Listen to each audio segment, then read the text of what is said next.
Right. ఇప్పుడు మనం ఎక్కడ చూసినా సరే ఒక సినీ ఇండస్ట్రీ, సినీ పరిశ్రమలో ఉన్నటువంటి యాక్ట్రెస్ అయినా వాళ్ళందరి మీద ప్రతి ఒక్కరికి ఒక కన్ను ఉంటుంది. వాళ్ళ మీద మెయిన్‌గా ఈ మధ్య వస్తున్న హాట్ టాపిక్స్ ఏంటంటే పొలిటీషియన్స్ అందరూ గూడా యాక్ట్రెస్‌ల మీద అనుచిత వ్యాఖ్యలైతే చేస్తున్నారు. అవి చాలా బాధాకరంగా ఉంటున్నాయి. అసలు ఏంటి ఇంత అంటే అడ్మినిస్ట్రేట్ చేయాల్సిన వాళ్ళు ఇలా మాట్లాడుతున్నారేంటి అని షాక్ అయిపోయే పరిస్థితులొచ్చేసినాయి. మరి ఇదే సిట్యుయేషన్‌లో ఇప్పుడు మనకి యాక్ట్రెస్ మాధవిలత గారి మీద అదే బీజేపీ కార్యకర్త మీద జేసీ ప్రభాకర్ రెడ్డి వ్యాఖ్యలు చేయడము, అది కూడా డైరెక్ట్ అస్సలు ఇమాజిన్ కూడా చేయని వ్యాఖ్యలు డైరెక్ట్‌గా పేరుతో పాటు కలిపి పెట్టడం ఇవన్నీ కూడా అసలు అన్‌ఎక్స్‌పెక్టెడ్‌గా ఉన్నాయి. ఇదే హాట్ టాపిక్‌గా మారుతుంది. మరి దీని గురించి ఇప్పటికి ఆల్రెడీ కంప్లెయింట్ ఇచ్చి లీగల్‌గా కూడా వెళ్తామని మాధవలత గారు చెప్తున్నారు. సో దీని గురించి ఏం చెప్తారో పూర్తి డీటెయిల్స్ అడిగి తెలుసుకుందాం. మ్యామ్, మీరు ఆల్రెడీ కేసెస్ వేయడానికి రెడీగా ఉన్నారు. మా అసోసియేషన్‌కి కంప్లెయింట్ ఇచ్చారు. ఇప్పుడు ఫిల్మ్ ఛాంబర్‌లో కూడా కంప్లెయింట్ ఇచ్చారు. బట్ ఇక్కడ యాక్చువల్లీ ఇటువంటి సిట్యుయేషన్స్ చూసినట్లయితే ఓన్లీ కంప్లైంట్స్ వల్ల ఇటువంటివి ఆగుతాయా అని మనం చెప్పలేం. సో ఇటువంటి సిట్యుయేషన్ జేసీ ప్రభాకర్ గారు చేసిన వ్యాఖ్యల గురించి మీరు ఏమంటారు? కంప్లైంట్ చేసినందువల్ల ఇవి ఆగుతాయా అన్నది కాదమ్మా. మన పోరాటం మనం చెయ్యాలి. ఇప్పుడు మనకు అన్యాయం జరిగినప్పుడు మనం చేయకపోతే ఎవరో వచ్చి మన కోసం ఏదో చేస్తారన్నది కాదు. కామెంట్స్ నా మీదే చేశారు. పోనీ ఇంతకుముందు వేరే ఆడపిల్లల మీద చేయలేదా, పోనీ అతను కాకుండా వేరే వాళ్ళు చేయలేదంటే చేశారు, చేస్తూనే ఉన్నారు. సినిమా వాళ్ళంటే ఇంతే ఇంతే ఇంతే. సరే, సాధారణ ప్రజల మానసిక స్థితిని మనం మార్చలేము. కానీ as you said, political leaders ప్రజల్ని పరిపాలించడానికి ఆ సాధారణ ప్రజలు ఎంచుకున్న లీడర్లు కూడా అదే మాటలు మాట్లాడుతూ ఉంటే అది ఎంతవరకు కరెక్ట్ అవుతుంది? ఇప్పుడు సోషల్ మీడియాలో ఎవడో ముక్కు మొహం తెలియనోడు లేకపోతే ఫేక్ ఐడి పెట్టుకొని వచ్చి కామెంట్ చేశాడంటే ఓకే, వాడి మానసిక స్థితి ఏదో తేడాగా ఉంది అనుకోవచ్చు. బట్ లీడర్స్ అన్ని రకాల మానసిక స్థితులు బాగుండి బ్రెయిన్ చాలా షార్ప్గా పనిచేస్తుండు, వాళ్ళు సొసైటీకి మంచి చెప్పాల్సిన వాళ్ళు వాళ్ళే అబ్యూజివ్ కామెంట్స్ చేస్తూ ఉంటే అది నేను కూడా పాలిటిక్స్లో ఉండి తీసుకోవడం నాకు ఎంతవరకు కరెక్ట్? నేను అమ్మాయిని, నా ఫైట్ నేను చేసుకోవాలి. నా ఫైట్ నేను చేసుకోలేనప్పుడు ఇంకా జీవితంలో ఏదైతే అవేర్నెస్ వీడియో చేశానో అలాంటి అవేర్నెస్ వీడియోలు మళ్ళీ చేసే అర్హత నాకు ఉండదు. ఇప్పుడు మనం ఆల్రెడీ ఇప్పుడు మీరు ఫిలిం ఛాంబర్లో కంప్లైంట్ ఇచ్చారు. ఇప్పుడు నెక్స్ట్ ఉమెన్ సెల్కి కూడా కంప్లైంట్ ఇవ్వబోతున్నారని తెలుస్తుంది. సో ఒక రకంగా కంప్లైంట్ ఇచ్చిన తర్వాత నెక్స్ట్ యాక్షన్ ఏం తీసుకుంటారు? ఫిలిం ఛాంబర్ నుంచి నేను ఖండించమని అడిగాను. ఎందుకంటే మా అసోసియేషన్ అంటే మా ఆర్టిస్టులను రిప్రజెంట్ చేసే ఆర్గనైజేషన్. సో మా ఆర్టిస్టులను రిప్రజెంట్ చేస్తున్నప్పుడు మా ఆర్టిస్టులను ఇలా అనొద్దు అని సమాజానికి చెప్పే బాధ్యత వాళ్ళది. ఆ బాధ్యత తీసుకున్నారు, చెప్పారు.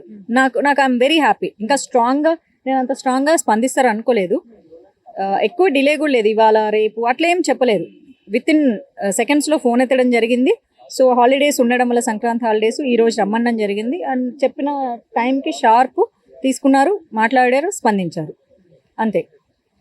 మేడం, ఇందాక మనం అనుకున్నాం పోరాటం చేయాలి అని. ఇప్పటికే పోరాటం చేసిన తర్వాత మనకు చాలా ఉమెన్ ఆర్గనైజేషన్స్ వచ్చినాయి, ఉమెన్ సెల్ వచ్చింది, ఉమెన్ వింగ్స్ వచ్చాయి, ఎంతోమంది పోక్సో చట్టాలు, ఇట్లా చాలా చట్టాలు ఉన్నాయి. బట్ స్టిల్ ఆ చట్టాలు వాళ్ళ నోటి తుత్తర్ని ఆపలేకపోతున్నాయి ఒక రకంగా అనుకోవాలి. వీటి గురించి వాళ్ళకి ఎటువంటి అవేర్నెస్ ఇవ్వాలి? ఎన్ని వీడియోలు చేసినా కూడా వాళ్ళకి మైండ్ అనేది మారట్లేదు. సో వీళ్ళందరి గురించి మీరు ఏం చెప్తారు? అంటే సమాజంలో ఇద్దరు ఉంటారు కదమ్మా, మంచోళ్ళు చెడ్డోళ్ళు ఉంటారు. ఇంకా చెప్పాలంటే యూజ్లెస్ యూస్ఫుల్ రెండు ఉంటారు. ఇప్పుడు అతను మాట్లాడిన మాటల్ని సపోర్ట్ చేసేటోళ్ళు ఒక జాతి ఉన్నారు, అది కామన్గా. సపోర్ట్ చేయకుండా ఖండించిన వాళ్ళు ఎక్కువ శాతం ఉన్నారు. చూసుకుంటే అబ్జర్వ్ చేసుకుంటే కూడా 30% సపోర్ట్ చేసే వాళ్ళు అంటారు. అండ్ సాడిస్టిక్ సైకో నేచర్స్ వాళ్ళు. ఎందుకంటే వాళ్ళు ఉమెన్ని అబ్యూస్ చేస్తూ ఉండడమే వాళ్ళకి చాలా ఇష్టం. వాళ్ళ పాయింట్ ఆఫ్ వ్యూలో షీజ్ అ టాయ్. ఎట్లా పడితే అట్లా ఉండాలి, వాళ్ళు రమ్మంటే రావాలి, పొమ్మంటే పోవాలి, తిడితే తిట్టించుకోవాలి, కొడితే కొట్టించుకోవాలి, అంటే పడాలి. బట్ 60% ఎవరైతే 70% ఉన్నారో వీళ్ళందరూ ఖచ్చితంగా కండెమ్ చేశారు. కొంతమంది అన్నారు నీ నోటి దూలకు కరెక్ట్గా పడిందిలే అని. నేను తప్పు మాట్లాడితే అవును రాబాయ్ నా నోటి దూలకు పడిందని. నేను తప్పు మాట్లాడలేదు, నేను రాజ్యాంగబద్ధంగా పదాలు యూజ్ చేసి మాట్లాడా. నేను ప్రౌడ్గా ఫీల్ అవుతా ఆ వీడియో చేసినందుకు. అలాంటి వీడియోస్ నేను ఇంకో 1000 ఫర్దర్గా చేయాలి అంటే నా మీద జరిగిన ఏదైతే అంటే నన్ను మానసికంగా హర్ట్ చేసి దీన్ని వ్యక్తిత్వ హననం చేశారో దాని మీద నేను ఫైట్ చేసుకోవాలి ఫస్ట్. మేడం, మీరు ఖచ్చితంగా ఇది ఏంటంటే ఒక పర్సనల్ టార్గెట్ మీద మీరు అవేర్నెస్ కోసం చేసిన వీడియోని కాస్త ఆయన పర్సనల్ టార్గెట్ లాగా చేయాలి అని తీసుకున్నట్టు కనిపిస్తుంది. అది మీరు ఒప్పుకుంటారు? ఖచ్చితంగా ఒప్పుకోమమ్మా. అందుకే ఇప్పుడు నేను రాజకీయంలో ఏదైనా తప్పు చేశాను అనుకో, నువ్వు పలానా తప్పు చేసావు, నీకు నీతి లేదు, నువ్వేం మాట్లాడతావు అని మాట్లాడొచ్చు. లేకపోతే ఇంకేదైనా విధానాల గురించి మాట్లాడాలి. నా వ్యక్తిత్వం గురించి ఎందుకు మాట్లాడతారు? పోనీ నా వ్యక్తిత్వం ఆయనకు తెలియదు, నా పాటికి నేను జాబ్ చేసుకుంటూ ఉంటే పని కట్టుకొని మళ్ళీ నన్ను అనడం ఎందుకు? పోనీ ఆయనకి సాక్ష్యాలు ఏమైనా దొరికి నా మీద స్టింగ్ ఆపరేషన్ చేస్తే ఇదిగో నువ్వు ఇది అన్నాడు అనుకో, నువ్వు ఇది అని మాత్రమే అనాలి. భారతీయ చట్టాల ప్రకారం ఈవెన్ దో ఆయన అన్న వృత్తి చేసుకునే ఆమెకు కూడా ఒక డిగ్నిటీ ఉంటుంది, ఒక వ్యక్తిత్వం ఉంటుంది. అది ఆమె వృత్తి మాత్రమే, అంతే తప్ప అది ఆమె మనస్తత్వము లేకపోతే ఆమె ఇంకొకటో ఆమె డిగ్నిటీని ఆమె సెల్ఫ్ రెస్పెక్ట్ని నాశనం చేసేది కాదు. అది which is a work she is doing it, అంతే. కానీ అంత జ్ఞానం వీళ్ళందరికీ ఉంటుంది అని నేను అనుకోవట్లేదు. వెరీ అన్ఫార్చునేట్ అంటే పీపుల్ అలాంటి వాళ్ళని లీడర్స్గా చూస్ చేసుకోవడం. సో యథా రాజా తదా ప్రజ లాగా వాళ్ళు అలాంటి లీడర్సే, వాళ్ళకి సపోర్ట్ చేసే వాళ్ళు అలాంటి ప్రజలే ఉన్నారు. ఇప్పుడు ఆల్రెడీ ఇప్పుడు మీరు సినీ పరిశ్రమ పరంగా మీరు చాలా ఫైట్ చేస్తున్నారు, మీకు న్యాయం దొరుకుతుందని నమ్ముతున్నారు. ఇటు పార్టీస్ పరంగా కనుక మనం చూసినట్లయితే గత ప్రభుత్వంలో మనం చూసాం చాలా పర్సనల్ అటాక్స్, పర్సనల్గా చాలా హీనంగా మాట్లాడేవారు. ప్రతి ఒక్కరు అది నచ్చక ఆల్మోస్ట్ అసలు ఇప్పుడు అదే మెయిన్ కారణమైంది ఆ పార్టీ దిగడానికి అనే సిచ్యువేషన్స్ కూడా చూసాం. బట్ ఇప్పుడు అధికారంలో ఉన్న పార్టీలో ఉన్న మెంబర్ కూడా ఆయన సీనియర్ అయ్యి ఉండి అటువంటి వ్యాఖ్యలు చేయడం గురించి ఇటు ఒక కూటమిలో ఉన్న మెంబర్గా మీరు బీజేపీ మెంబర్గా కానీ ఆయన ఉన్న వ్యక్తిగా కానీ అటు బీజేపీ పార్టీ ఇటు కూటమి వీళ్ళందరూ కూడా ఏమని అంటున్నారు? వెరీ అన్ఫార్చునేట్ థింగ్ ఏంటంటే నా సోషల్ మీడియా ఏదైనా నా సోషల్ మీడియాలో పెడతా, నేను పెట్టినప్పుడు అదే మెన్షన్ చేశా. అంటే పక్క పార్టీ వాళ్ళు అబ్యూస్ చేస్తేనే మీరు చర్యలు తీసుకుంటారా? కొత్త చట్టాలు కూడా తీసుకొచ్చారు, సోషల్ మీడియాలో అబ్యూస్ చేస్తే వాళ్ళ కఠిన శిక్షలు ఉంటాయని. సో మరి మన సొంత పార్టీ వాళ్ళు మన కొంపల్లో తప్పు చేస్తూ ఉంటే మీరు నోరు మూసుకుంటారా? ఏం అనలేరా? ఏమి చేయలేకపోతున్నారా? సో మీ వరకు ఒక న్యాయం, మా వరకు వచ్చేసరికి ఒక న్యాయం. వాళ్ళ ఆవిడ చంద్రబాబు నాయుడు గారు వాళ్ళ వైఫ్ని అన్నారని చెప్పేసి ఆయన కన్నీళ్ళు పెట్టుకున్నాడు. పవన్ కళ్యాణ్ గారి వైఫ్ని పిల్లల్ని అన్నారని చెప్పేసి ఆయన సభలో కన్నీళ్ళు పెట్టుకున్నారు. మరి డైరెక్ట్గా మమ్మల్ని తిడితే మేము కన్నీళ్ళు పెట్టుకోకూడదా?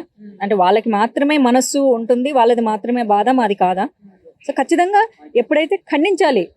వాళ్ళు ఏమనుకుంటారంటే మేము లోపల చెప్పించాం కదా, లోపల చెప్పిస్తే జనాలు ఉమ్ముతారు, ఒక సర్టన్ పీపుల్ ఉమ్ముతారు. ఓహో పక్క పార్టీల వాళ్ళ మీదే పడతారు. మీ టార్గెట్, మీ పెత్తనము, మీ రోషం, మీ పౌరుషం పక్క పార్టీ వాళ్ళ మీద తప్ప మన సొంత పార్టీ వాళ్ళ మీద కాదు. మన సొంత పార్టీ వాళ్ళు ఏం చేసినా ఓకే, బూతులు తిట్టినా ఓకే, రేపులు చేసినా ఓకే, ఏం చేసినా ఓకే అని అంటారు కదా. ఆ ప్రక్షాళన ఏదో జరగాలి. అది జరగకపోతే ఆ స్పందన కావాలి కాబట్టి నేను లీగల్గా ప్రొసీడ్ అవుతున్నా. ఒక రకంగా ఇంకో వ్యాఖ్యలు కూడా చేశారు. అసలు ఇటువంటి వ్యక్తిని బీజేపీ పార్టీలోకి తీసుకోవడమే అసలు చాలా చండాలంగా అనిపిస్తుంది అన్నట్టుగా వ్యాఖ్యానించారు. దాంతోపాటు ఇవన్నీ అనేసి మళ్ళీ దాని తర్వాత నేను ఏదో జస్ట్ అన్నా దానికంత సీన్ చేయాలా అనేటట్టు వెటకారంగా మాట్లాడారు. సో వీటి గురించి ఏమన్నా? అదే బీజేపీ పార్టీలో ఇట్లాంటి వాళ్ళు ఉంటారంటే ఆయన అట్టంటోడు కాబట్టి కామర్ల కల్లోడికి లోకమంతా పచ్చగా కనిపిస్తుందని, మనం ఎట్టుంటామో ఎదుటోళ్ళు అట్లే కనిపిస్తూ ఉంటారు. బీజేపీలోకి ఇట్లాంటి వాళ్ళని తీసుకున్నాం అంటే బీజేపీలో నాకు ఎమ్మెల్యే టికెట్ ఫైనల్ చేసింది అమిత్ షా గారు. సో అంటే అమిత్ షా గారి నిర్ణయాన్ని ఆయన తప్పు పడుతున్నాడు. ఆయన పోరాటం లోకల్ బీజేపీ వాళ్ళ మీద అనుకుంటూ బీజేపీనే తప్పు పట్టేశారు. అక్కడ బీజేపీ సిద్ధాంతాలు ఫాలో అవుతున్న ప్రతి ఒక్కరు ఆర్ఎస్ఎస్, హిందూ వాహిని, బజరంగ్ దళ్, విహెచ్పి అందరినీ అన్నాడు. వీళ్ళకి ఎవరు దొరకలేదా ఈ మంది తప్ప ఎగదోయడానికి అని వివిధ క్షేత్రాల వాళ్ళని అన్నాడు. ఆ ఆర్ఎస్ఎస్ని కానీ, ఆ విహెచ్పిని కానీ, బజరంగ్ దళ్ కానీ కనీసం వాళ్ళు చేసిన పనిలో ఒక్క రోజు పని కూడా, ఒక్క వంతు పని కూడా ఈయన చేసి ఉండడు. ఈరోజు అయోధ్య రామాలయాన్ని మెయింటైన్ చేసేది విహెచ్పి వాళ్ళు. 100 సంవత్సరాల చరిత్ర 2025కి ఆర్ఎస్ఎస్ వాళ్ళు. ఈ సంఘ్ అనేది లేకపోతే భారతదేశంలో ఇప్పటికీ చాలా రకాలుగా సంస్కృతి భ్రష్టు పట్టిపోయేది. ఆయన మళ్ళీ హిందూ పూజలు చేస్తారంటే అవి ఏవి చేసుకునే అర్హత స్థాయి కూడా ఆయనకి ఈరోజు ఉండేది కాదు, అసలు అలాంటి అవకాశం కూడా ఉండేది కాదు. వాళ్ళు బీజేపీని ఇన్ని అన్నారు అంటే ప్రతి ఒక్కరిని, మా పార్టీలో ఉండే ఉమెన్ ప్రెసిడెంట్ని అన్నట్లే, అదే ఎన్టీఆర్ గారి కూతురుని అన్నట్లే, ఎందుకంటే అవే సిద్ధాంతాలు ఆవిడ ఫాలో అవుతున్నారు. బీజేపీలు ఇట్లాంటి ఆడవాళ్ళు తప్ప ఎవరు ఉండరా ఇట్లాంటి వాళ్ళని తీసుకుంటారంటే ఆయన అనుకున్నాడు. చాలామంది దాన్ని లాజిక్లు, లా పాయింట్లు తీస్తున్నారు. నిన్నొక్కదాన్ని అంటే నిన్నొక్కదాన్ని అన్నట్టే అని. బీజేపీలో ఇట్లాంటి వాళ్ళు తప్ప ఇంకెవరు దొరకరంటే బీజేపీలో ఉన్న మహిళలందరూ ఇట్లాంటి వాళ్ళనే ఆయన అన్నాడు. సో అక్కడ పార్టీ ప్రెసిడెంట్తో సహా ఉన్న ప్రతి ఒక్కరు కూడా ఇంక్లూడ్ అయ్యే అవుతారు. ఆయన కక్ష అక్కడ ఉన్న బీజేపీ వాళ్ళ మీదే. సో బీజేపీలో అందరూ అలాంటి వాళ్ళు ఉంటే ఇంక్లూడింగ్ నరేంద్ర మోదీ, అమిత్ షా గారి దగ్గర నుంచి పనికిమాలిన వాళ్ళని ఎంటర్టైన్ చేస్తారని ఆయన అబ్యూస్ చేశాడు. సో దానికి నేను చాలా హర్ట్ అయ్యాను. అందుకే దీన్ని పీఎం వరకు తీసుకెళ్లాలనుకుంటున్నాను. How he abused party. చివరిగా మీరు పీఎం వరకు కూడా తీసుకెళ్లాలని అనుకుంటున్నారు. అటు పార్టీ పరంగా చంద్రబాబు గారు కానీ, పవన్ కళ్యాణ్ గారు కానీ ఎలా స్పందించారు, నెక్స్ట్ యాక్షన్స్ ఏం తీసుకుంటున్నారని మీకు ఏమైనా తెలిసిందా? అంటే పీఎం దాకా అన్నారంటే పవన్ కళ్యాణ్ అందరికీ ఒక నమ్మకం ఏంటంటే పవన్ కళ్యాణ్ గారు చెప్తే పీఎం గారు యాక్షన్ తొందరగా తీసుకుంటారు అనే నమ్మకం కూడా కొంత ఉంది. సో మీరు ఏమంటారు? అందరి దగ్గరికి తీసుకెళ్తానమ్మా. అంటే ఇక్కడ నుంచి మొదలైతే అక్కడి వరకు వెళ్తుంది. వీళ్ళు ఎవరు చెప్పక్కర్లేదు. నేనే అందరికీ అఫీషియల్గా చెప్తాను, అందరికీ నేనే చెప్తాను. అది కూడా లీగల్ మెథడ్లోనే చెప్తాను. ఏం చేసినా మనము వెళ్ళిపోయేసి కూర్చొని ఏడ్చి కంప్లైంట్ అవి కాదు. No local methods. చాలా అఫీషియల్గా అందరికీ కంప్లైంట్ చేస్తా.